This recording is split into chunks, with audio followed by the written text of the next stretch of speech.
You know, if you really stop and listen in a struggling downtown, it's not really silence you hear. It's more like Mischances. Right.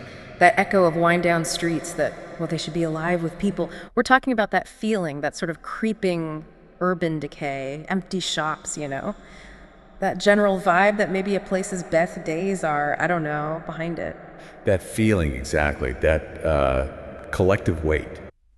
Our source material actually gives it a name. They call it the low level of funk. It's quite a phrase. It is. And it captures more than just, say, economic hardship. It's deeper. It's like a social, maybe even a spiritual kind of exhaustion, a lack of energy. And traditionally what happens, city councils, maybe regional bodies, they tend to look outwards, don't they? That's the default, yeah. They look for external solutions, big grants, new tax breaks, trying to lure in some large developer from outside. Basically looking for someone else to come and fix it. Right. But the question that brought our listener here, and it's a really potent one today, is what if that's not the answer?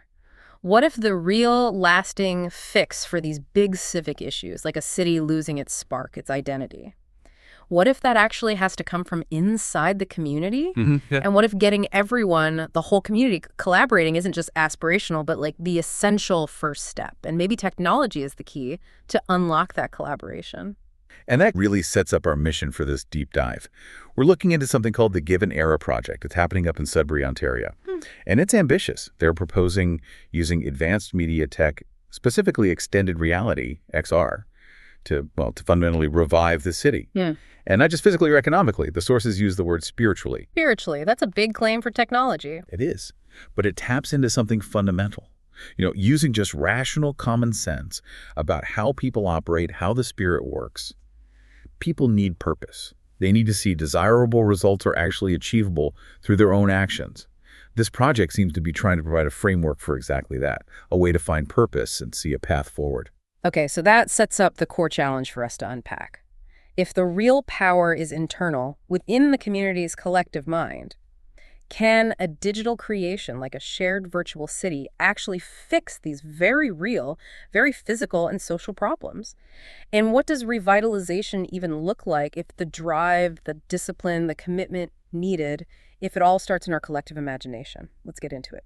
So to really get what the GIV'N project is trying to do, you first have to understand Sudbury itself. The sources give us this picture of a city that's always kind of wrestled with its identity. Right, the classic mining city image. Exactly. Forged in, cold steel, heavy industry. That gave it a certain toughness or resilience, sure, but maybe also a bit of a rugged edge. But they didn't just stay there. Sudbury made a real effort over years, decades even, to change that narrative. They did. They consciously tried to shift, to evolve into what the sources are now calling an art sub, trying to trade that industrial past for something more based on creativity, culture. And that story, a town trying to reinvent itself, we see that elsewhere too. But the specific challenge Sudbury faces now, according to these materials, seems particularly tough. Yeah, despite that push towards arts and culture, the sources are pretty clear. The downtown core is struggling badly. There's this real sense of urban disconnection. And we're talking visible signs here, right? Not just a feeling. Oh, yeah. Vacant storefronts, obviously, but also like a lack of nightlife. Streets that feel empty, maybe even unsafe after dark. And maybe most importantly, that collective feeling of apathy or maybe paralysis. Like when it comes to actually doing something civically, people feel stuck. That social fabric, it's wearing thin because there's no shared positive vision pulling people together. And this is the critical point where the old solutions seem to be failing and where our listeners' interest really kicks in, because if just changing zoning or offering a tax break was enough, presumably it would have worked already. Right. So the sources are arguing that the real change isn't coming from those external bodies, not trickling down from the usual official channels. No, instead, the energy, the real momentum, it's bubbling up from within, from what the source material actually calls a creative underground. A creative underground? That sounds intriguing. It really is. It's like a grassroots movement, but fueled by people with serious tech skills. Yeah. We're not talking about traditional community organizers in this case. We're talking about a small group, but growing, and apparently very focused. Filmmakers, game designers, people they call VR dreamers. Folks who really understand spatial computing. So digital architects, basically. Not city planners in the traditional sense. That's a good way to put it, yeah. They're building a new mindscape for the city. And these aren't just anonymous dreamers. There are actual organizations involved, which adds weight. SudburyFilms.com, that points to the film background. VRIFF.net, the Virtual Reality Film Festival, showing they were early into XR. Yeah, VRIFF is key. And then GIV'N itself. So this isn't just a white paper idea. It's a network of existing talent and tech access, all focusing on one really big goal. And that goal is ambitious, no question. Their mission is stated as rebuild the city physically, digitally, spiritually. Physically, digitally, spiritually. That's comprehensive. It is. It's not about small tweaks. It's aiming for a total renewal, driven by collective imagination and, importantly, the discipline to follow through. And that directly hits the core of our listener's question. How do you achieve that total community purpose? Well, here, the purpose is redefining the city's destiny, and the tool for collaboration is the technology. Okay, I get the excitement. I really do. Historically, these kinds of high-tech, creative initiatives can sometimes struggle to get buy-in across the board, right? Especially with, say, older residents or people just not familiar or comfortable with VR. That's a fair point, a very necessary challenge. How does this creative underground, mostly filmmakers and designers right now, plan to convince, I don't know, the skeptical seniors or the city council members holding the purse strings? Is there a plan for broader adoption? That's a crucial question. The sources suggest part of the answer lies in the accessibility they're building into. We'll touch on the VR Hub later, which is key to this. But I think the core strategy seems to be less about arguing or convincing up front and more about presenting a compelling, already built vision, like a fait accompli. Show people an attractive, tangible digital future they can actually explore. The thinking, that common sense about the spirit, is that if people can see it and interact with it, their commitment will follow more naturally than if you just pitch them an abstract idea. Okay, show, don't just tell. Yeah. So that leads us directly to what exactly is GIV'N? Beyond the big vision, what's the tech? Right, so GIV'N, the name stands for Global Interconnected Virtual Network. Okay. But what it is, functionally, is conceived as a living, evolving digital twin of the world, starting with Sudbury as the test case. A digital twin. We hear that term a lot. What makes this one different? How is it a civic asset, not just, a fancy map or a game? It's designed as foundational infrastructure.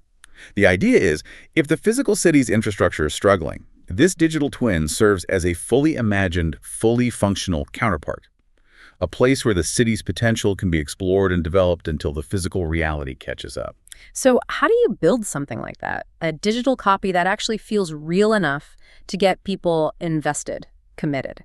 The notes mention 4 key components they're combining. First is 3D scanning and photogrammetry. Let's start there. Photogrammetry sounds technical, but important. It's absolutely vital. And it's more than just basic 3D modeling. Photogrammetry means taking literally thousands, sometimes tens of thousands, of overlapping photos of real-world places, buildings, streets, parks, everything. Okay.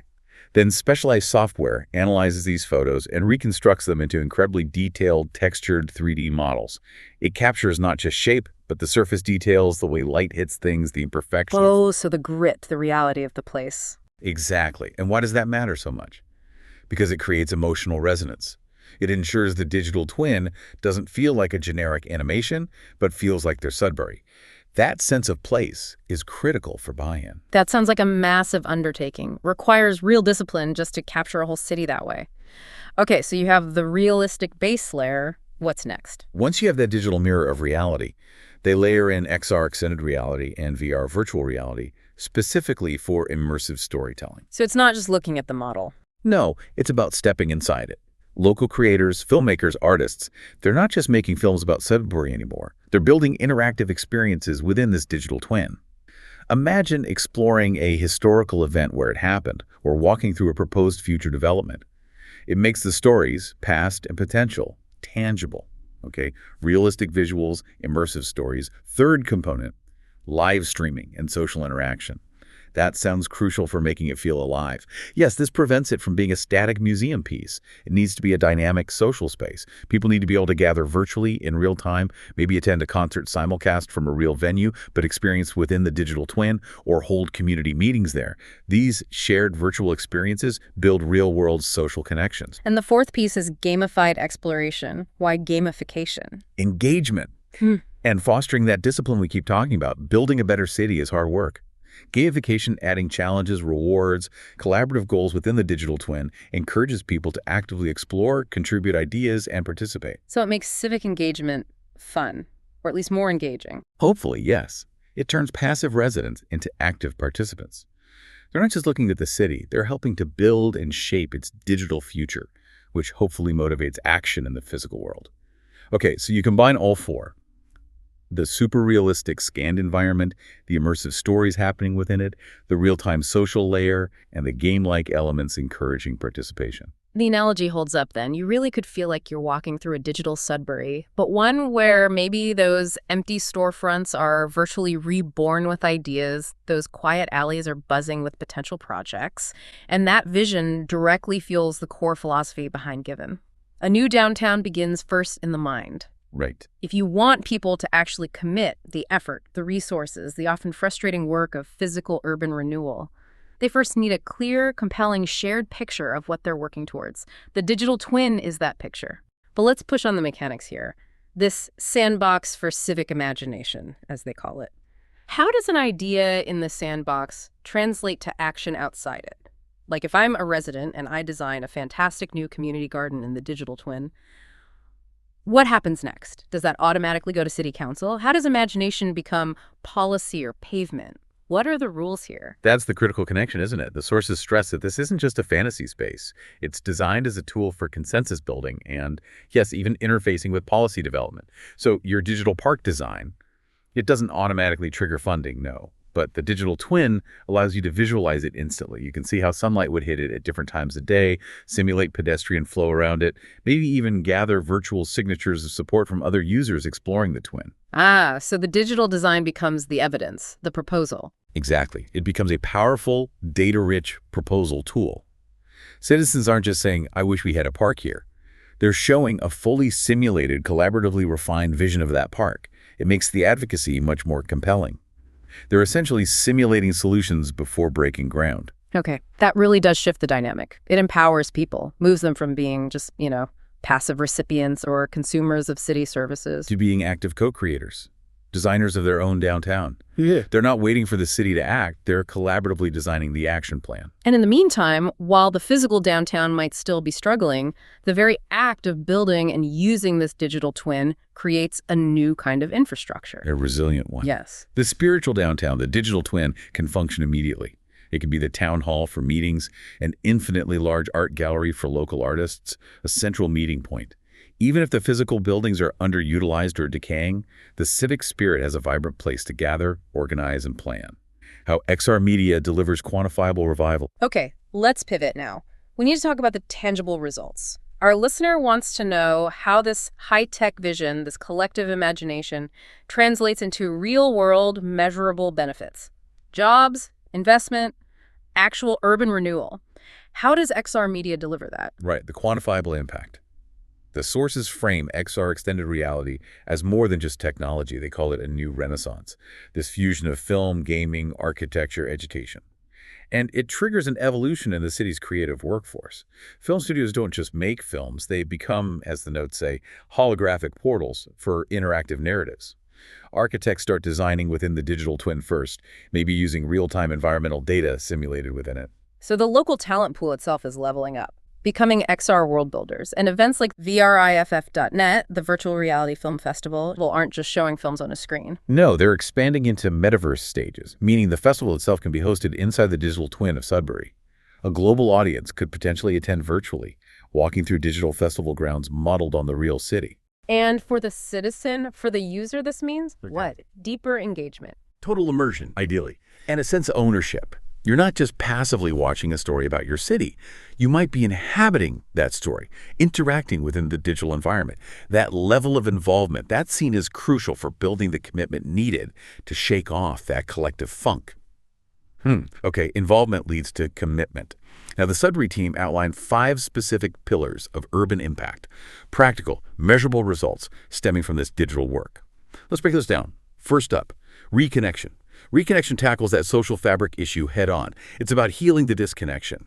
By creating these shared, high-quality digital experiences, virtual art shows featuring local artists, immersive historical tours guided by community elders, even those virtual town halls, they provide a common ground. A reason for isolated or apathetic citizens to come together and engage positively. It combats the funk by creating immediate, shared, positive experiences. Makes sense. Pillar 2, education. This feels key for long-term sustainability. Absolutely. It's not just existing alongside schools. It's about integration. The digital twin becomes a living lab. Imagine architecture students using it to test designs, urban planning classes analyzing simulated traffic flow, history students taking virtual field trips to Sudbury's past. It connects the youth directly to this emerging virtual cultural economy and gives them relevant skills. Okay, third pillar, tourism. This sounds like where the direct economic potential really starts to show. Yeah, this is a big one. The idea is straightforward. Digital tourism drives real tourism. People from anywhere in the world can explore this incredibly detailed, immersive digital Sudbury. They experience the virtual environment, get invested in the city's story, see the revitalization happening digitally. And then they want to see the real thing. That's the theory. The virtual presence acts as a powerful, interactive marketing tool for the physical city. It's a try before you buy for tourism, potentially on a global scale, which flows nicely into the fourth pillar, commerce. This seems like the most direct economic layer. Digital storefronts mirroring real ones. How does that work? It's about creating a parallel digital economy. So that little boutique downtown, it gets a fully interactive 3D digital version within the twin. People exploring virtual Sudbury can walk in, browse goods, maybe even interact with a virtual representation of the owner. But how do transactions work? And who owns the digital real estate? Is there governance? Good questions. The sources suggest a licensing model. Businesses would likely pay a modest fee to claim and customize their digital space within the twin, like virtual rent maybe. Crucially, these digital storefronts aren't isolated. They're designed to integrate with existing e-commerce systems. So, a purchase made in the virtual store triggers a real sale for the actual physical business. Wow. Okay, so that genuinely creates a new economic layer, extending the reach of local businesses globally. 204/7, exactly. And the fifth pillar ties it all together, pride and visibility. How so? By enabling citizens themselves to contribute stories, art, and experiences to the digital twin, it becomes a platform for collaborative visual storytelling. It helps revitalize local identity from the inside out. And externally, Sudbury stops being primarily known as, say, an old mining town. It becomes known as the place where this groundbreaking XR urban renewal is happening, the global test case. That shift in narrative is huge for restoring civic pride. Okay, so these pillars paint a picture of economic rebirth, but that requires people, right? Jobs, yes. Right. And the model is built on practical job creation. Those new revenue streams, the virtual tourism, the ticket sales for virtual events, the digital storefront licensing, creating assets for the twin all require a skilled workforce to build and maintain it all. Which brings us to the training model, the XR Institute they mentioned. This isn't just a generic tech boot camp, is it? No, it's described as highly specific, a dedicated pipeline for workforce development. It aims to train local youth and presumably reskill others for the exact jobs needed to sustain this digital ecosystem. 3D artists, people skilled in photogrammetry capture and processing, coders for interactive environments, motion capture technicians, virtual event producers. So it's building a self-sustaining local digital economy. That's the goal, making sure the benefits and the jobs stay rooted in the community. And this whole package, the innovative tech, the clear economic model, the dedicated training pipeline, this is designed to attract outside interest too. Explicitly, yes. Yeah. XR projects like this, demonstrating both cutting-edge tech and a practical plan for local talent development, become very appealing targets. Universities look for research partnerships. Tech incubators see a real-world testbed. Government agencies focused on job creation see alignment. It creates this positive feedback loop. The digital vision attracts investment. Investment funds training. Training empowers locals to build the next phase. So the imagination, the mind, is literally engineering the city's economic future. That's the essence of it, the spirit of collaboration and purpose. All right, we've covered the tech, the how, we've covered the economics, the what results. Let's circle back to that deeper question, the one that really resonated with our listener. How does this whole thing address the spirit? How does it foster the discipline, the commitment needed to overcome that community-wide funk? The sources say GIV'N is a philosophy first, technology second. What does that mean in practice? It means tackling the root cause of the apathy, that rational, common sense understanding of why people disengage. When a city feels stuck, when there's that decision paralysis, it's often because people lack a clear shared sense of purpose. Yeah. They don't see a path forward where their actions will lead to results they actually desire. The GIV'N philosophy argues that building that connection, fostering that purpose, isn't automatic. It's an art form, something that requires deliberate effort and cultivation. And they argue that the real frontier for evolution isn't just technology, it's perception, changing how people see possibilities. So, You fight the funk, the cynicism, by giving people a concrete platform where they can take disciplined, committed action together. And that action is focused on connection and positive future building. Precisely. You invite the community to define its own purpose by collaboratively designing its own future within this digital space. That shared act of creation is the discipline. It's the antidote to apathy our listener was asking about. And their mission statement reflects this focus on action. Our compass is innovation. Our vessel is collaboration. It's a neat summary. Innovation points the way, pushes the boundaries of what's possible. But collaboration is the engine, the thing that ensures everyone feels ownership and stays committed. This inherently means finding answers in less traditional ways, right? Moving beyond just another round of town hall meetings where maybe nothing gets decided, and into these dynamic virtual design sessions where ideas can be visualized and iterated on instantly. The sources also mention GIV'N acting as an open bridge between cities, cultures, and creators. How open is open? Can people or groups from outside Sudbury contribute? Apparently, yes. The design emphasizes open standards, APIs, technical interfaces that would allow creators from anywhere to potentially add elements to the Sudbury Twin, maybe contribute digital art installations, design new interactive experiences, perhaps even share compatible assets from other digital twin projects. So Sudbury doesn't have to invent everything itself. It becomes a platform for global creativity, potentially. That seems to be the vision. It avoids putting the entire creative burden on one community and instead positions Sudbury as a global stage, a prototype. Which transforms its image again. From just a regional town dealing with issues to the pioneer for potentially globally XR-connected communities, they're building a model that could be replicated. Exactly. And that sense of being part of something bigger, something innovative and potentially global, reinforces the core idea, empowering every resident. If you as a citizen feel you have a real hand in shaping this shared vision, even contributing a small part, your commitment to seeing it succeed in the physical world naturally grows. It's the difference between being told what the future is and helping to build it. And there was that other line that struck me about the vision itself. Perfection is not an end, but an evolution. What's the significance of that? It counters the idea that they'll just finish the digital twin and be done. It emphasizes that the community's vision, like the city itself, will always be changing, growing, adapting. That's why the digital twin has to be living and evolving. It's a continuous process, not a final product. It reflects the ongoing life of the community. That feels almost cosmic. This idea that GIV'N isn't just about Sudbury, but about potentially inspiring a wider movement, a pan-North American XR revival. That's the big picture ambition, yes. Positioning this as a natural evolution, maybe even an evolution of destiny, for how communities organize and revitalize themselves in the digital age. It's about finding those true answers within the collective potential of the citizens, simply by providing powerful new tools to reshape their shared perception of what's possible. So, fighting cynicism, not with empty optimism, but with tangible, collaborative, committed action, building the future together digitally first. That really captures the core insight, I think. Yeah. You overcome apathy by giving people a platform for achievable shared purpose, the 5-year vision and future trajectory. Okay, this is inspiring stuff. But to make it fully concrete, especially for our learner audience, we need the practical roadmap. What are the specific measurable goals Sudbury has set for, say, the next 5 years? They have a very clear stage plan, 4 key deliverables. Goal number 1 is foundational. Finish building the Sudbury digital twin, the bedrock. Exactly. The complete 3D mapping, the texturing, getting those initial interactive layers fully implemented and functional. Without that, nothing else happens. All right, step 1, build the platform. What's step 2? Leverage it immediately for a high-profile cultural event. Goal 2 is to host the XR Film Festival, VRIFF, specifically within the metaverse, within the digital twin. And that means more than just streaming video. It means custom-built digital stages, interactive exhibits, social spaces for attendees, all situated within the virtual Sudbury environment. It would be the first major global event hosted in their new digital infrastructure. Okay, that showcases the capability. What's goal 3?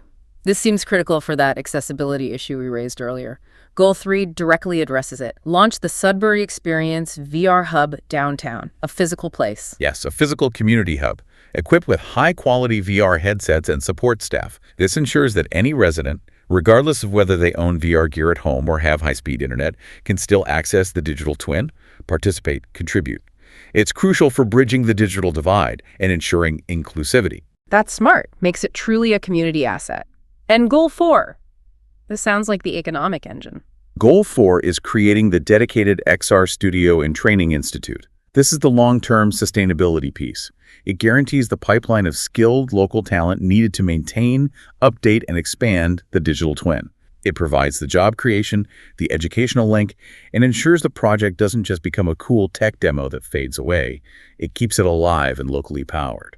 So build the twin, host a major event in it, create physical access for everyone, and build the local talent engine to sustain it. That's a solid plan. It takes Sudbury from having this grand idea to having a functioning, globally connected digital economy that's deliberately designed to serve the needs of the physical community. But the vision actually goes further. Beyond Sudbury itself. Yes. The long-term strategy explicitly includes expansion, taking this proven four-step model and rolling it out to other towns in Northern Ontario. Okay, corridor building. Exactly. The ultimate goal isn't just one revitalized city, but potentially an entire region connected through these digital twins. They talk about creating an interlinked virtual corridor. This demonstrates scalability.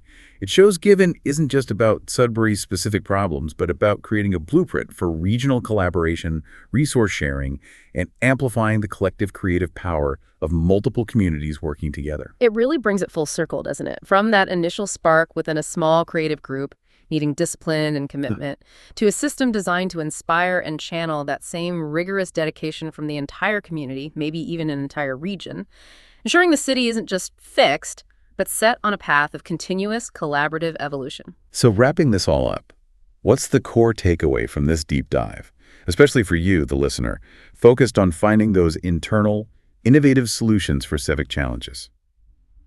We started questioning external fixes versus internal purpose. I think the GIV'N Era project, certainly as presented in these sources, offers a compelling case study. It suggests the most potent answers to deep urban problems might genuinely lie within the collective imagination and spirit of the citizens themselves. And technology here isn't the answer in itself, but the enabler, the tool that unlocks that collective imagination, right? Precisely. It provides the platform, the common language, the visual tools for people to collaboratively design, test, and ultimately commit to building a better future. It taps into that common sense of the spirit give people purpose, a clear vision, and the tools to act, and they'll find the discipline. It brings that powerful quote they use into sharp focus. Every great city is built twice, first in imagination, then in stone. That really sums it up. Which leads us, as always, to a final thought for you to take away and consider. If it's potentially true, if a city's collective spirit, that low level of funk, can genuinely be lifted by giving citizens the right digital tools to collaboratively dream and design, what specific, nagging physical or social problem exists in your own community? And could building its digital twin, creating that shared sandbox for imagination, help solve it? What's the very first thing you would want to rebuild or reimagine in that virtual space? And how might you use that digital proof, that shared vision, to advocate for real-world change? If the answer truly lies within your community, maybe all that's needed is the right platform to let that purpose shine through. What is GIV'N? According to them, only the beginning. We'll see you next time on The Deep Dive.